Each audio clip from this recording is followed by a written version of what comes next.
जग स्वार्थ की समर भूमि जो जीते उसका ठट्ठा है, और जो ना समझे जगत झमेला वह उल्लू का पट्टा है। तो हमर बीत गइल सगरो वो मेरी या ना लगल नौकरिया ना, हमर बीत गइल सगरो मेरी या ना लगल नौकरिया ना। मेरा नाम डॉक्टर चंद्रभूषण पंछी, मैं दिल्ली यूनिवर्सिटी से पीएचडी किया हूँ हिंदी में।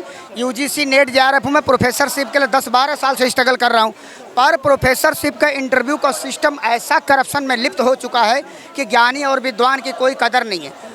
पैसा पावर तिकड़मबाजी सिस्टम में इतना हावी हो गई है कि वहाँ ज्ञानी विद्वान को उल्लू का पट्टा समझा जा रहा है। तो मैंने नाटक लिखा है, मैं राइटर हूँ ना, तो मैंने नाटक लिखा है उल्लू का पट्टा उर्फ ज्ञानी प्रसाद पीएचडी।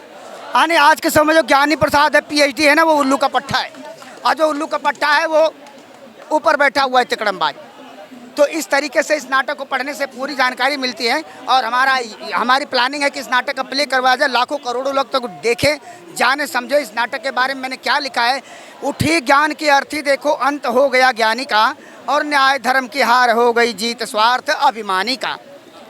जग स्वार्थ की समर भूमि जो जीते उसका ठट्ठा है, और जो ना समझे जगत झमेला वह उल्लू का पट्टा है। तो यहाँ जो जनता इकट्ठा हुई उल्लू का पट्टा नहीं है, ये जानने वाली समझने वाली जनता है। हम तुम्हारी सत्ता को उखाड़ कर फेंक देंगे, उल्लू का पट्टा बनाने की कोशिश करोगे तो। कल आंदोलन जा रहा है संसद भवन की तरफ, क्या ये उल्लू के पट्टा को कुछ समझा पाएंगे लोग? देखिए, उल्लू के पट्टों को समझाने की ज़रूरत नहीं है। अगर वो नहीं मानेंगे तो उनको घसीट के गद्दी से नीचे उतारा जाएगा। ये डेमोक्रेसी है, ये राजतंत्र नहीं है कि एक राजा का बेटा ही राजा होगा। ये जनता जो इकट्ठा हुई उनको मानना पड़ेगा, जनादेश मानना पड़ेगा, आगे नहीं। 20 दिन हो गए, ये लोकतंत्र आपकी डेमोक्रेसी दिखाई नहीं दे रही। नहीं, बढ़ता जा रहा है, बढ़ता ही जा रहा है। ये बढ़ेगा, हावी होगा, असर करेगा। अब ये नाटक का मंचन होगा तो और लोग जानेंगे। और मेरे समझ में ऐसा आता है कि अगर ज्ञान के माध्यम से कोई कहानी कही जाती है, वो जितना असर करती है वो ज़्यादा लोगों के ऊपर असर पड़ता है। तो इस नाटक का माध्यम से भी मैं अपना जागरूकता कर सकता हूँ। अभी लेखक भी हैं आप? मैं लेखक हूँ। कुछ और सुना दीजिए। हैं? कुछ और सुना दीजिए। तो मैं ये सुनाया था इसके मामले में, और क्या सुना सकता? और कुछ और जनता को चलिए, नौजवानों उठो कि देश के दिल में लहर पैदा करो। नौजवानों उठो कि देश के दिल में वो लहर पैदा करो, मिटा दो जुर्म का शासन, वो जहर पैदा करो। ये डफली लिया है आपने? हाँ, ये डफली बजा कर कुछ।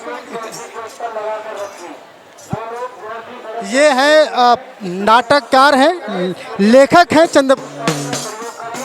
तो हमर बीत गइल सगरो वो मेरी या ना लगल नौकरिया ना, हमर बीत गइल सगरो मेरी या ना लगल नौकरिया ना। लोग कहें बड़ा ज्ञानी, लोग कहें बड़ा ज्ञानी, हूँ कभी खानदानी। लोग कहें बड़ा ज्ञानी, हूँ कभी खानदानी। DU PhD के हूँ डिग्री धरिया ना लगल नौकरिया ना। बहुत अच्छा। शादी हुई आप? शादी हो गई, 2 बच्चे हैं, सबका बोझ लेके चल रहा हूँ, ये भी संघर्ष कर रहा हूँ मैं। करते क्या है अभी फ़िलहाल मैं मतलब ये समझ लो कि अब क्या बताऊँ आपको, ये जो है ना, अभी हमने संघर्ष करने के लिए चूरन बेचता हूँ बसों में। कौन सा चूरन है? ये निराला चूरन है, पुदीना वटी हिंग वटी।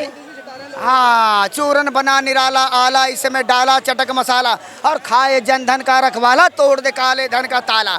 मतवाला भारत माता की जय बोल, और खोल दे पोल कौन है देश लूटने वाला, मतवाला भारत माता की जय बोल।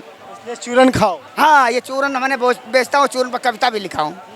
हाँ, चूरन संसद भवन में जाए अफसर मंत्री इसको खाएं, देश का भ्रष्टाचार मिटाएं, सबको न्याय दिलाने वाला, मतवाला भारत माता की जय बोल। खोल दे पोल कौन है देश लूटने वाला, मतवाला भारत माता। ये उल्लू को पट्टों को चूरन खिलाइए, और इसके बाद दिखाइए असर के बेरोजगारों का, बेरोजगार करने का मतलब। बिल्कुल बिल्कुल सही तरीके से जो योग्य व्यक्ति है वो योग्य जगह पर होना चाहिए, और करप्शन, अन्याय, शोषण, भ्रष्टाचार खत्म होना चाहिए। मेरा यही संदेश है, मेरा यही संदेश है।